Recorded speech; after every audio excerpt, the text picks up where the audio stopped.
Welcome to Thailand Temple. Ayan, pumasok po kami sa temple. Andiyan ganyan pala ang loob ng temple.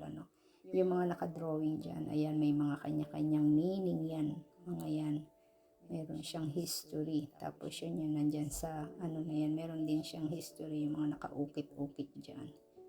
Kung paano yung mga sinaunang panahon noon. Kung ano yung mga pinaglaban. Mga ganun. Tapos ayan yung temple, napakalaking temple, napakalawak. So bago lang ito eh. Nung pumunta kami noong 2018, hindi pa yan tapos. Kasama ko yung pamilya ko. Ngayon kasama ko yung mga kapatid ko tsaka pamangkin ko. Ayan. Tapos na siya ngayon. So yung pangalawang visit ko na ngayon dyan.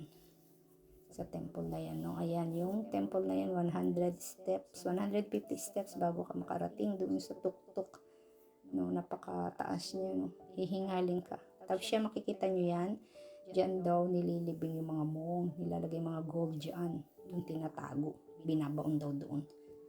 So, tapos ayan, makikita mo yung buong tanawin, kung doon ka sa tuktok ng temple. So, napaka-solemn, napakatahimik. Ayan, bababa. Ang hirap umakyat pero ang dali lang bumaba. So, ayan, marami rin magpupunta dyan. Local nga lang siya.